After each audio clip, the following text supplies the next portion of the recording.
silencing your inner critic. Not that easy, is it? Nor is finding your style. But I think they go hand in hand. So if we can solve one, maybe we're on the way to solving the other.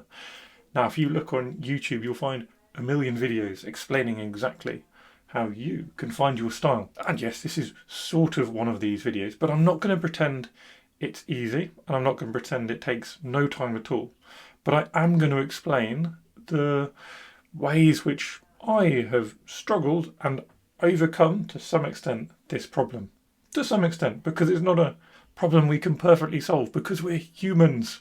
And humans who like art, which also puts us in a nice little Venn diagram of people who have a real inner critic to struggle with. Now I'm going to ask you a question to start with. What do you like about art? And that question has a lot of ways you could interpret it. And I think one of the things which I got wrong when I started my sort of being an art professional journey was not recognising the right way to ask that question or the right way to answer that question. Because I can go to a museum, I can go to a gallery, and there's loads and loads of art I love. There's loads on Instagram of art I love. Amazing artists. And I used to spend my time trying to replicate that style of art that I loved looking at. And that's fine. And in fact, if you enjoy creating that kind of art and you enjoy looking at it, that's the perfect solution. So well done, you're on your way. But for me, I found it very, very stressful. I just have my own personality. I have my own way of working and ways of doing things that I like. So I was answering the question, but in the wrong way. So the question, instead of what do you like about art, should probably start, I think, with what do you like about creating art? So for me, I like being quick, being spontaneous. I like being able to do lots of little things one after another, and I do not like spending hours on one thing. And as soon as I recognised what I enjoyed, I was able to focus on enjoying things. Now there are loads of ways that we can start looking at how to enjoy ourselves a bit more. I once had some coaching, which was a really useful experience for me. That's a bit of an aside, but the thing I found most useful was a values exercise. So you would have a load of words either written out or said to you, and you pick out the ones which just feel right.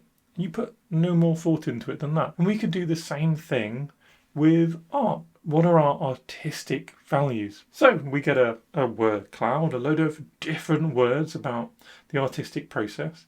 And if you want, there's a workbook I've made which you can download in the link below. But you could equally go on ChatGPT or even just Google and make a word cloud of words about creating art.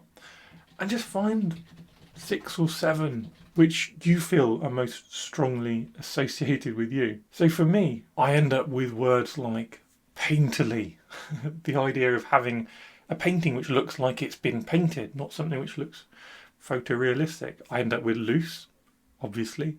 Quick, organic, freedom. I want to control what I'm doing, but not necessarily what's happening on the page. I don't want the page to control me though, so I don't want to feel restricted.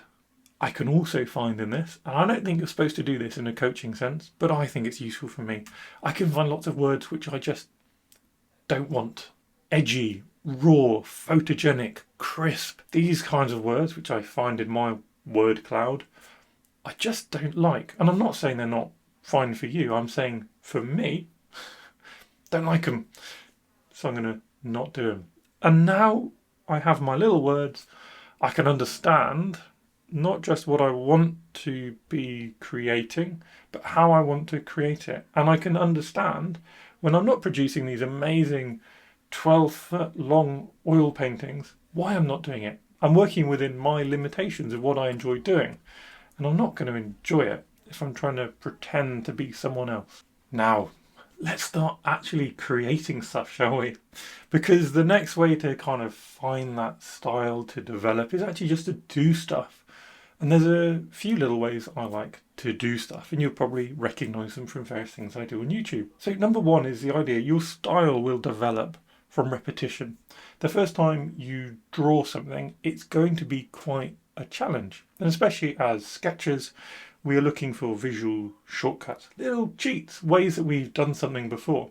But even as a painter, a portrait painter paints lots of portraits. They're probably less skilled, it'll be less easy and less enjoyable for them to paint something else. By practicing aspects of portraits, they get good at them. So for me, doing little doodles, visual libraries, being able to fill up pages with just silly abstract nonsense, that's still doodling. That's working on hatching, that's working on textures, it's working on line control.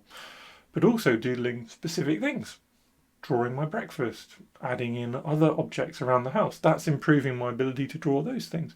Drawing loads of trees, drawing loads of windows, roofs, different types of buildings, whether it's from up here or from references, they're all really good ways to just spend a few minutes and gradually develop your way of doing things and your confidence in doing things. And that means when you come to a scene and you've got a load of trees in, you know how to approach it, and you can start moving beyond the initial scary, how on earth do I do this thing bit of art, to how am I making this one different or interesting or fun, and how does it fit with my way of creating things. And that neatly, cleverly, or accidentally segues into my next point, which is being creative and not being restrictive.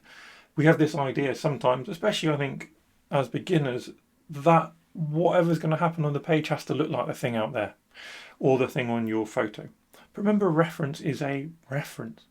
One of the best things that I started doing was actually looking at other people's art and going, I love this, but if it was mine, what would I think? And then you start to recognise the differences, the bits which are painterly, the bits which probably aren't accurate. Recognising I love them, but if I did it, I would judge myself. And then you start to understand the idea of being creative, being fluid, being organic, being able to take something outside and just think of your interpretation, or even making a mistake and allowing that to be your interpretation of the scene. So why does the house have to be the exact shade of red that it is in reality?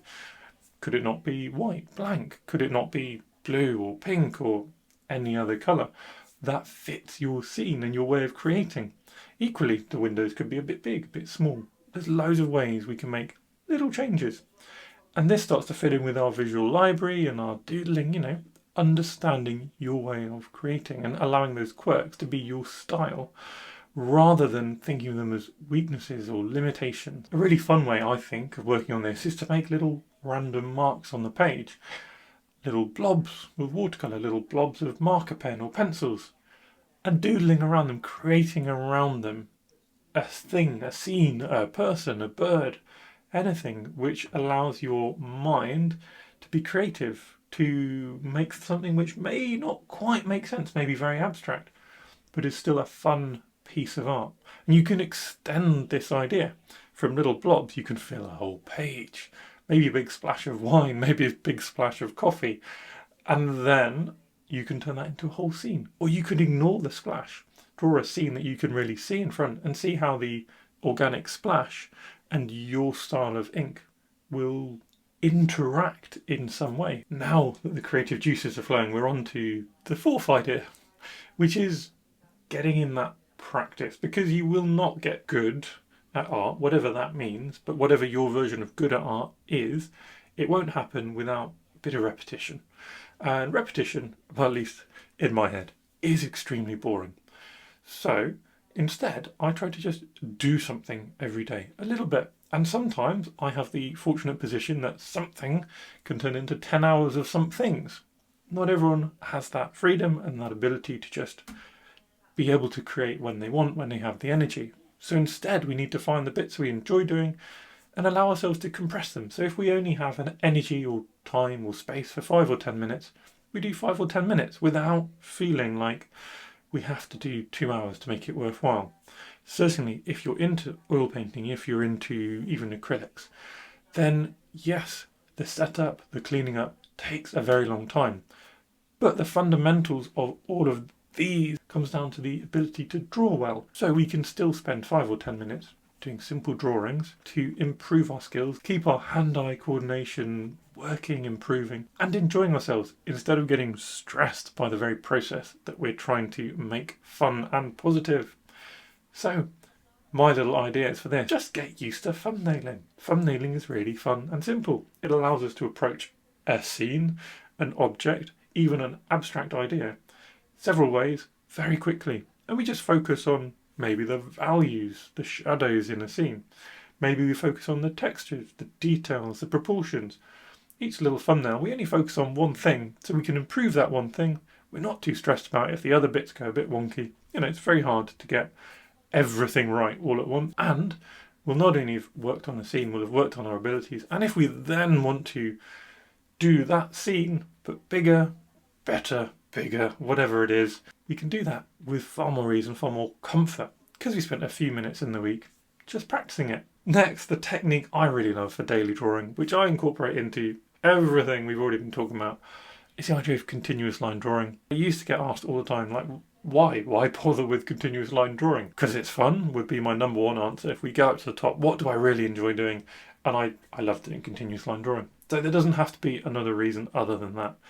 Also, it's simple, it's full of mistakes, and I can't blame myself. So that little critic up here, he has to be quiet because it's not my fault, I didn't do it.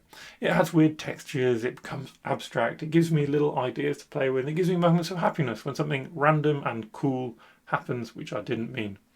So try some continuous line drawing. You'll find it a really quick way to approach scenes, and I think really forgiving as well. Last but not least, and I think most important in all of this kind of creative process, is the ability to, silence that critic whilst critiquing yourself. So that's the ability to look at your art, give yourself positive and constructive feedback, hear constructive feedback from other people, and improve.